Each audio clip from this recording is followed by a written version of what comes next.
Your manager walks over to your desk, casual smile, relaxed body language. Hey, got a minute? Just want to have a quick chat, nothing formal.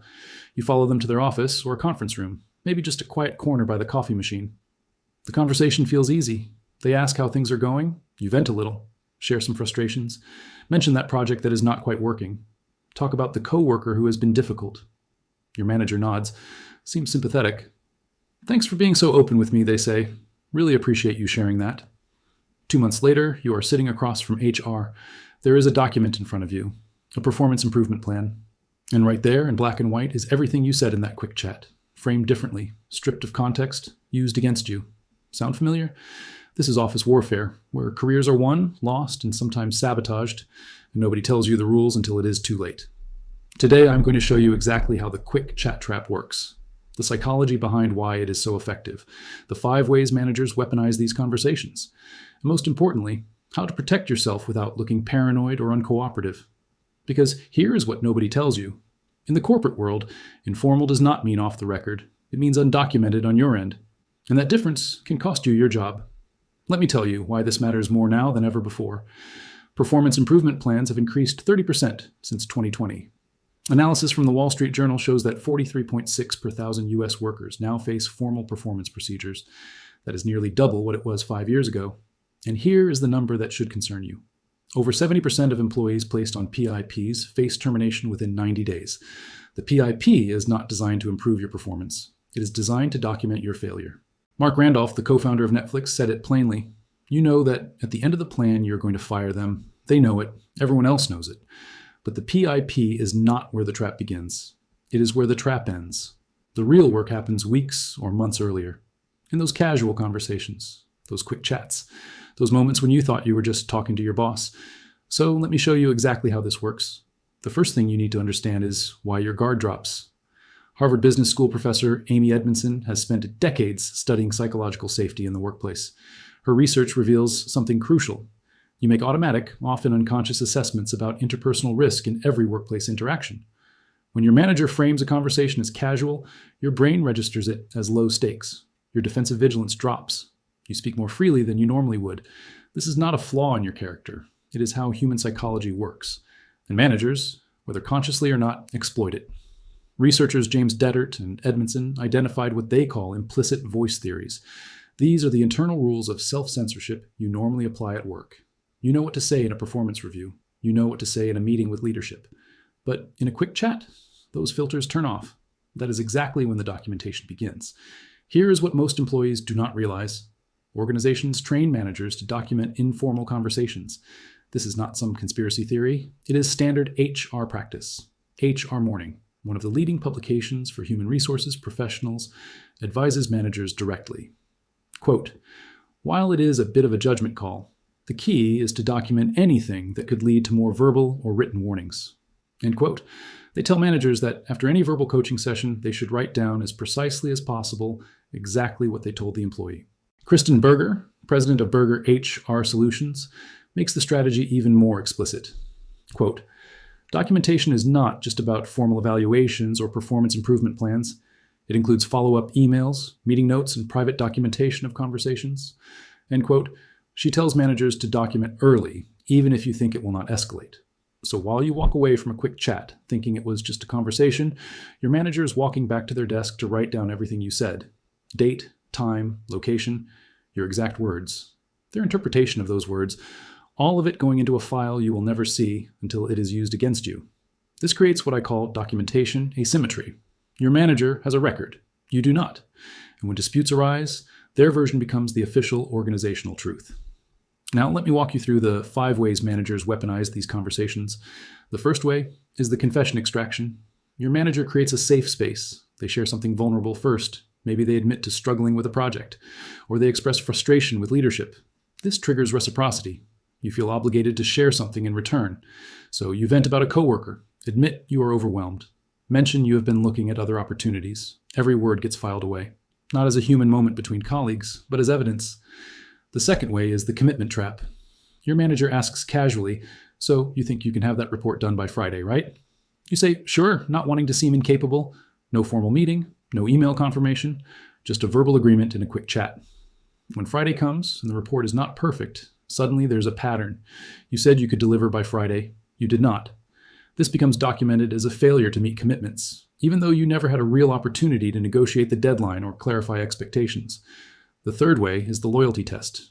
Your manager asks what you really think about the new direction from leadership, or how you feel about a controversial decision. They frame it as wanting your honest opinion, valuing your perspective. What they are actually doing is gauging whether you are a team player, whether you will fall in line or become a problem. Your honest critique, delivered in confidence, becomes evidence that you are not aligned with organizational priorities. A note in your file, a reason to pass you over for the next promotion. The fourth way is the intelligence gathering. Quick chats are perfect for extracting information about team dynamics. Your manager asks how things are going with Sarah, whether you have noticed any tension in the group, what you think about the new hire. You share observations you would never put in writing. Who is struggling? Who is complaining? Who might be looking elsewhere? Your manager now has intelligence they can use however they choose. Sometimes to address real problems, sometimes to build cases against other employees, and sometimes, if your observations get back to your colleagues, to isolate you from potential allies. The fifth way is the preemptive framing. This is the most sophisticated version. Your manager calls you in for a quick chat and expresses concern. I've noticed you seem stressed lately. I want to make sure you have the support you need. The tone is caring, supportive even. But what just happened is your manager created documentation that they noticed performance issues and proactively addressed them. If your work quality drops later, there is now a record showing they raised concerns months ago. The quick chat was not about helping you. It was about establishing a timeline that makes your eventual termination look like a progressive discipline process. Let me tell you how this plays out in practice. In 2023, employee platforms like Fishbowl documented hundreds of termination stories. The patterns are consistent. Quote, in the middle of the day, my manager randomly asked me if I had a minute to chat. We went to a room where an HR rep was waiting. I was told I was being laid off. Whole process took about 15 minutes, end quote. Another employee wrote, quote, I got a calendar invite to check in. They told me there was not any more work for me, which was a lie because I had just got an invite to a meeting about the next phase of the project I was working on, end quote. The warning signs employees report are consistent. Sudden removal from meetings and email chains, being asked to train someone else on your core job functions, communication from your manager going cold, unexplained requests for documentation of your work, and an increase in vague meeting invites, quick chat, check-in, a calendar hold with no stated agenda. By the time you see these signs, the documentation is already complete. The quick chats from weeks or months earlier have already built the case. Psychology researchers have a term for this. They call it the ambush meeting. The defining characteristic is that the true purpose stays hidden until you arrive, or additional attendees are concealed to maximize your surprise. The strategic purpose is explicit, to gain advantage through surprise, to make you less prepared to defend yourself, to push you into accepting terms you would not normally accept. Professionals Australia studied this pattern and found something important. Quote, these ambush meetings are a common employer tactic to catch employees off guard and accept the terms of the meeting. Due to the sudden nature of the meeting, an employee tends to forget their rights, end quote. Now here's where it gets interesting. There's another factor that determines how your words get interpreted. Organizational psychologists call it leader-member exchange, or LMX. It describes the unique relationship quality between you and your manager. Here is the brutal truth. Managers develop varied relationships with different employees. Some have high LMX, meaning trust, loyalty, mutual respect. Others have low LMX. And the same statement from a high LMX employee versus a low LMX employee gets interpreted completely differently. If your manager likes you, that frustrated comment about a coworker is just venting. Understandable. Human. If your manager does not like you, that same comment is evidence of difficulty working with others, a pattern of negative behavior, a cultural misfit. You might be saying the same words as the person in the office next to you, but only one of you is building a termination file. So how do you protect yourself? Employment attorneys have identified specific defensive strategies, and I am going to give you the most important ones. First, request the agenda and attendees before any meeting. When your manager says, let us have a quick chat, respond with, sure, can you tell me what we will be discussing so I can prepare? And who else will be attending? This is not paranoid. It is professional.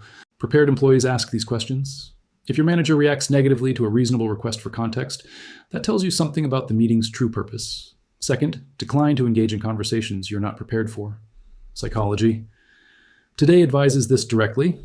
When you find yourself in an ambush meeting, there is no shame in saying I was not informed this would be the topic, and I am not prepared for this discussion. I would like to schedule a follow-up so I can bring relevant information. You have the right to be prepared. You have the right to gather your thoughts, You have the right to not be ambushed. Third, document immediately after every significant conversation.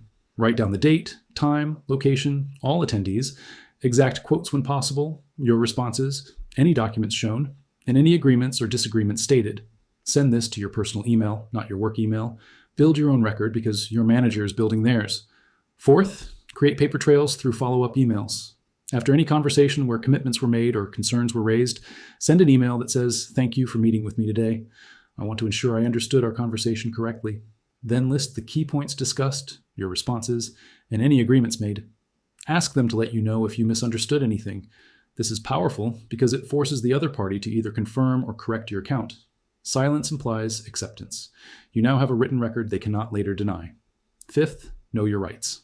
If you're in a union, you have what are called Weingarten rights. This is the legal right to union representation during investigatory meetings. The script is simple. If this discussion could in any way lead to my being disciplined or terminated, I respectfully request that my union representative be present. Without representation, I choose not to answer any questions. Even if you're not in a union, understanding that investigatory meetings have different stakes than casual conversations is critical knowledge.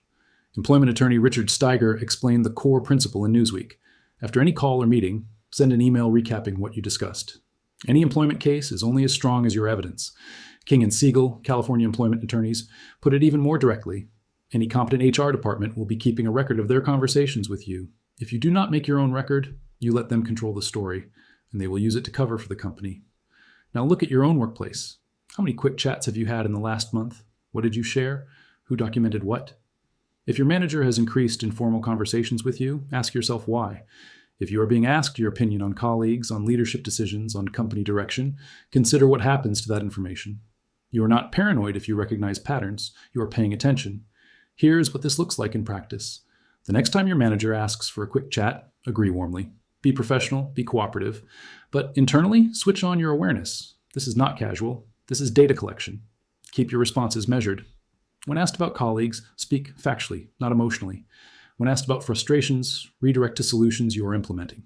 When commitments are requested, ask for time to review your workload before confirming. After the conversation, go back to your desk and write down everything that was discussed. Then send that follow-up email. Thank you for the conversation. I want to make sure I captured everything correctly. You are not being difficult. You are creating parity. Your manager has documentation systems. Now, so do you. Gallup research shows that only 28% of employees strongly agree their opinions count at work. 58% of Americans say they would trust a stranger more than their boss. Manager behavior accounts for 70% of the variance in employee engagement. These numbers reveal something important. The suspicion you feel about quick chats is not paranoia. It is pattern recognition built from collective experience. Millions of employees have learned the hard way that informal does not mean safe. The game has not changed, but now you know one more rule. Documentation creates organizational reality. Whoever has better records, more detailed, more contemporaneous, more specific, controls the narrative in any subsequent dispute. Your manager has been documenting from day one. The question is whether you start documenting today. Now you know the playbook. What you do with it is up to you. If this shifted how you see your workplace, hit subscribe. The game has more levels. I will show you each one.